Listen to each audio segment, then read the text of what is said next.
Hi hello నమస్తే welcome to treatment edge hospitals. నేను మీ యాంకర్ పప్పు. ఈ రోజు మనతోని doctor Sridhar Reddy Kareddy, MBBS, FIAGS, FMAS, general laparoscopic and laser surgeon, India's first stapler circumcision surgeon, wonder book of record, world wide book of record, world book of record, Vaidyaratna awardee, APJ Abdul Kalam award, international health excellency award.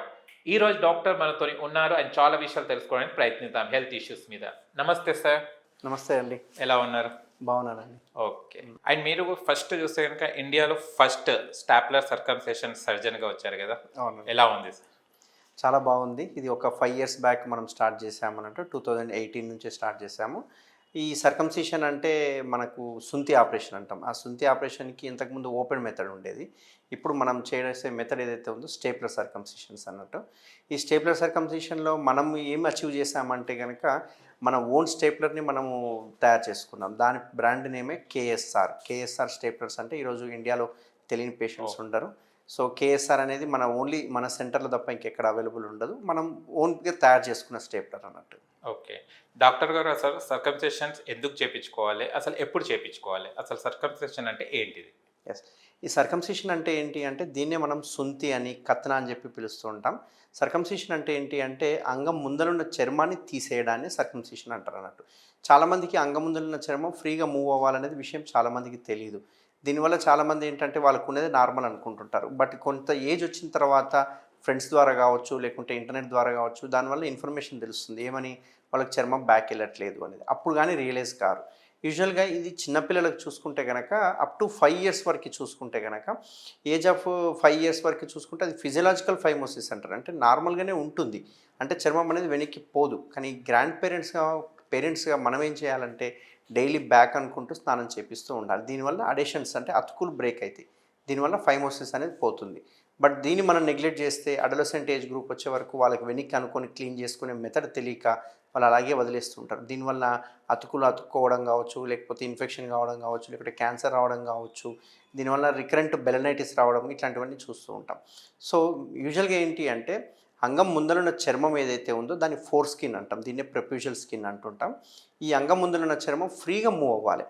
అలా ఫ్రీగా move అయ్యిందంటే దాన్ని నార్మల్గా consider చేయాలి. ఎప్పుడైతే ఫ్రీగా move కాలేదో దాన్నే మనం phimosis అని అంటుంటాం అన్నట్టు. ఓకే. అంటే ఇది చేసుకోవడం చాలా ఇంపార్టెంటా సార్, ఇది సర్కంసేషన్స్ ఇప్పుడు? సర్కంసిషన్ ఇప్పుడు చూసుకుంటే కనుక హెల్త్ వైజ్గా చూసుకుంటే కనుక సర్కంసిషన్ చేయించుకున్న వాళ్ళకి క్యాన్సర్లు తక్కువ వచ్చే అవకాశాలు ఉంటాయి, ఇన్ఫెక్షన్ తక్కువ వచ్చే అవకాశాలు ఉంటాయి. అండ్ హెల్తీగా చూసుకుంటే కనుక చాలా సర్కంసిషన్ అనేది చేయించుకోవడం వల్ల చాలా బెనిఫిట్స్ ఉంటాయి.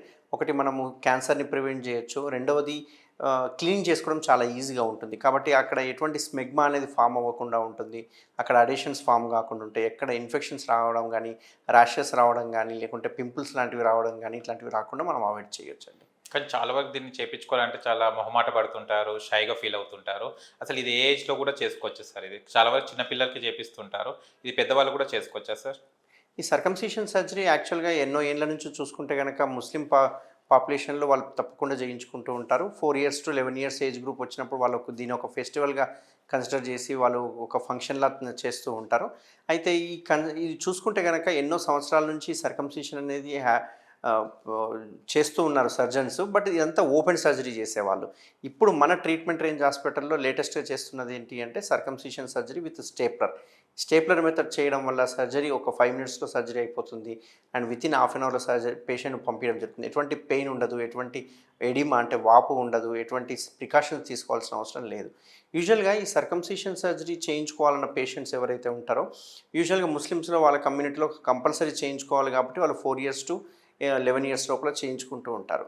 హిందూస్లో చూసుకుంటే కనుక ఈ సర్కంసిషన్ సర్జరీ అనేది చాలా అపోహలు ఉన్నాయి. చేయించుకోకూడదు, చేయించుకుంటే ఫ్యూచర్లో ఇబ్బంది అవుతుంది, అండ్ సెక్షువల్గా చూసుకుంటే అంత ప్లెజర్ రాదు, అంత సుఖం రాదని చెప్పేసి చాలా అపోహలు ఉన్నాయి. ఇవన్నీ తప్పండి. ఎందుకంటే ఈ ముస్లిం అయినా సరే, హిందూ పేషెంట్లు అయినా కానీ సర్కంసిషన్ చేయించుకోవడం అనేది చాలా మంచి హ్యాబిట్ అది. ఇది చేయించుకోవడం వల్ల మనం ఇన్ఫెక్షన్స్ని మనము ప్రివెంట్ చేయొచ్చు, అండ్ ఈవెన్ క్యాన్సర్స్ కూడా ప్రివెంట్ చేయించుకోవచ్చు. అయితే ఈ సర్కంసిషన్ సర్జరీకి ఎటువంటి ఏజ్ అనేది లేదు, లిమిట్ లేదు. ఎప్పుడైనా చేయించుకోవచ్చు. అప్పుడే పుట్టిన బాబు నుంచి 90 years వరకు ఎవరైనా చేయించుకోవచ్చు. దీనికి పర్టికులర్ ఏజ్, ఈ ఏజ్లోనే చేయించుకోవాలని అంటూ అట్లాంటిది ఏం లేదండి. అయితే మామూలుగా యూజువల్గా మన దగ్గరికి వచ్చే పేషెంట్స్ అడోలసెంట్ ఏజ్ వాళ్ళు ఎక్కువ వస్తుంటారు. వాళ్ళకి అప్పుడే తెలుస్తుంది వెనక్కి రాదు చర్మము, వెనక్కి రావట్లేదనే ఐడెంటిఫై చేయడం వల్ల మన దగ్గరికి ఎక్కువగా అడోలసెంట్ ఏజ్ గ్రూప్ వాళ్ళు అండ్ 35-40 ఇయర్స్ ఏజ్ గ్రూప్ వాళ్ళు మన దగ్గరికి ఎక్కువ వస్తుంటారు. ఇప్పుడు మా వీడియో చూడడం వల్ల కావచ్చు, లేకుంటే హెల్త్ ఎడ్యుకేషన్ అవ్వడం వల్ల కానీ చిన్నపిల్లలు కూడా రావడం జరుగుతుంది. అప్ టు 5 ఇయర్స్ కింద ఉన్న వాళ్ళు కూడా నెలకు ఒక 50-60 మెంబర్స్ చిన్నపిల్లలే సర్కంసిషన్ చేయించుకోవడానికి వస్తున్నారు అన్నట్టు. సర్కంసెషన్స్ ఉన్నప్పుడు ప్రాబ్లమ్స్ ఫీల్ అవుతుంటారు సార్, వాళ్ళ క్యూర్ ఎలా అసలు ఒకవేళ ఇది చేయించుకోకుంటే? సర్కంసిషన్ సర్జరీ చేయించుకోకుంటే చాలా ఇబ్బందులు అవుతాయి. ఎందుకంటే ఈ ఫైమోసిస్ అంటాం. ఫైమోసిస్ అంటే ఏంటి అంటే అంగం ముందర ఉన్న చర్మం బ్యాక్ వెళ్ళకపోవడం, దీన్ని మనం ఫైమోసిస్ అంటాం. ఇదే కాకుండా బెలనైటిస్ అని ఒక కండిషన్ వస్తుంది. ఈ బెలనైటిస్ ఎవరిలో వస్తుంది అంటే డయాబెటీస్ ఉన్న వాళ్ళలో వస్తుంది. అంతేకాకుండా పాస్థైటిస్ అని ఒక డిసీజ్ వస్తుంటే ఇది కూడా డయాబెటీస్ వల్ల వస్తుంటుంది. కొన్ని సోరియాసిస్ ఇన్ఫెక్షన్స్ అని, కొన్ని స్కిన్ ఇన్ఫెక్షన్స్ వలన కూడా మనకి ప్రాబ్లమ్స్ వస్తూ ఉంటాయి. ఇవి చేయించుకోకుంటే ఫ్యూచర్లో ఏమవుతుంది, మేము ఇట్లే వదిలేస్తే ఏమవుతుంది, ఇంతవరకు ఎప్పుడు చేయించుకోలేదు, మా పేరెంట్స్ చేయించుకోలేదు, నేను ఎందుకు చేయించుకోవాలని చాలామంది నన్ను అడుగుతుంటారు. సో ఇక్కడ ఏంటి అంటే ప్రాబ్లం, వెనక్కి చర్మం పోకపోతే కనుక ఫస్ట్ పాయింట్ క్లీన్ చేసుకోవడానికి ఇబ్బంది అవుతుంది. ప్రాపర్గా క్లీన్ చేసుకోకపోయేసరికి లోపల ఉన్న స్మెగ్మా అంతా ఫామ్ అవ్వడము, ఒక రకమైన ఫౌల్ స్మెల్ రావడము, తెల్లగా జిగురులాగా పొడిలాగా వైట్ కలర్ పొడిలాగా రావడం అనేది చూస్తూ ఉంటాం. దీంతో ఈ స్టేజ్లో కూడా వదిలేసేస్తే 0.8 to 3.5% వరకు చూసుకుంటే కనుక ఈ బెలనైటిస్, బెలినోపాస్థైటిస్, ఫైమోసిస్ ఉన్న వాళ్ళకి క్యాన్సర్స్ వచ్చే అవకాశాలు ఉంటాయి.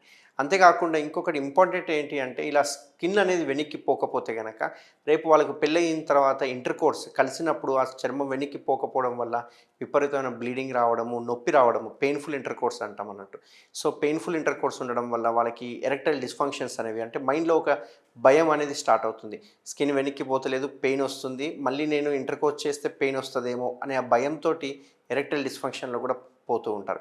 సో ఒకదానికొకటి లింక్ అన్నట్టు. ఈ జస్ట్ సింపుల్ ఫైమోసిస్ ఉన్నదాన్ని మనం ఎరెక్టైల్ డిస్ఫంక్షన్స్ వరకు తీసుకెళ్తున్నాం అన్నట్టు. సో దీనికి బెస్ట్ మార్గం, పర్మనెంట్ సొల్యూషన్ ఏంటి అంటే సర్కంసిషన్ సర్జరీ, స్టేప్లర్ ద్వారా చేయించుకోవడం దీనికి ఉత్తమమైన మార్గం అన్నట్టు. ఒకవేళ సర్కంసెషన్ చేసుకోకుంటే మ్యారేజ్ అయిన తర్వాత ఈయనకు వచ్చిన డిసీజ్ అయితే ఉందో అంగం మీద, అవి వాళ్ళ పార్ట్నర్ కూడా వచ్చే ఛాన్సెస్ ఏమైనా ఉంటాయా ఇన్ఫెక్షన్గా?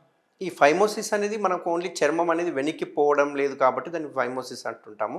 అంటే అంగం ముందర ఉన్న చర్మం వెనక్కి పోవట్లేదు కాబట్టి దీనివల్ల ఎటువంటి క్రాస్ ఇన్ఫెక్షన్స్ అనేవి ఉండవు. బట్ సెక్షువల్ ట్రాన్స్మిటెడ్ డిసీజ్ అని కొన్ని ఉంటాయి.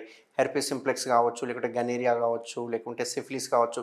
ఇట్లాంటివి ఫైమోసిస్ అంటే సర్కంసిషన్ చేయించుకున్నా చేయించుకోకపోయినా కానీ క్రాస్ ఇన్ఫెక్షన్స్ అంటే ఎస్టీడీస్ వచ్చే అవకాశాలు ఉంటాయండి. షుగర్ ఉన్న వాళ్ళు చేసుకోవచ్చా సార్? యూజువల్గా ఈ డయాబెటీస్ అనేది మనకి ఇప్పుడు చూస్తున్నాము. ఒకప్పుడు మేము ప్రాక్టీస్ చేసే కొత్తలో అంటే ఒక 20 ఇయర్స్ బ్యాక్ చూసుకుంటే కనుక డయాబెటీస్ అనేది మేము క్వశ్చన్ అడిగేవాళ్ళం ఎవరిని అంటే 50 ఇయర్స్ అబోవ్ ఏజ్ పేషెంట్ల వాళ్ళని అడిగేవాళ్ళం, డయాబెటీస్ ఉందా, షుగర్ ఉందా మీకని.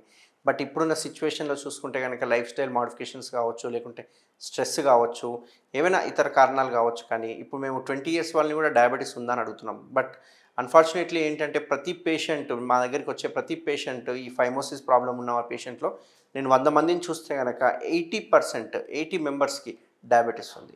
సో ఈ డయాబెటీస్ వల్లనే ఈ ఫైమోసిస్ వచ్చే అవకాశాలు ఎక్కువ ఉంటాయి అన్నట్టు. 85% దాకా డయాబెటీస్ ఉన్న వాళ్ళకి ఫైమోసిస్. దీన్నే మనం బెలనైటిస్ అంటాం. మనం బెలనైటిస్ అంటే ఏంటి అంటే స్కిన్ యొక్క ఇన్ఫెక్షన్ అన్నట్టు. అంటే ఆ ఎలాస్టిసిటీ పోతుంది. ఎలాస్టిసిటీ పోయి ఎర్రగా అవ్వడము, చర్మం అనేది థిక్ అయిపోవడము, స్మెగ్మా లాంటిది బయటికి రావడము, తెల్లటి జిగురు లాంటిది రావడము, వెనీక్ అనేటప్పుడు క్రాక్స్ రావడము, ఇట్లాంటివన్నీ బెలనైటిస్ లక్షణాలు అంటాం. అదే బెలినోపాస్థైటిస్ అంటే ఈ లక్షణాలతో పాటు అంగం యొక్క ముందలున్న పార్ట్ ఏదైతే ఉందో గ్లాండ్స్ అంటాం కదా, ఆ గ్లాండ్స్ మీద కూడా ఇన్ఫెక్షన్ రావడము, అతుక్కోవడం ఇట్లాంటివి చూస్తుంటాం. సో డయాబెటీస్ ఉన్న పేషెంట్లో ఇది చాలా ఫ్రీక్వెంట్గా చూస్తుంటాం. ఇది చాలా కామన్ ఇన్ఫెక్షన్. దీనికి చాలామంది భయపడుతూ ఉంటారు, ఏదో క్యాన్సర్ వచ్చేసిందేమో, లేకుంటే బ్లడ్ వస్తుందనో, లేకపోతే చర్మం వెనక్కి ఎన్ని రోజులు పోయేది ఇప్పుడు పోవట్లేదేమో చాలామంది కంగారు పడుతుంటారు. దీనికి కంగారు పడాల్సిన పని ఏం లేదు. ఇది సింపుల్ బెలనైటిస్ ఆర్ బెలినోపాస్థైటిస్ అంటారు.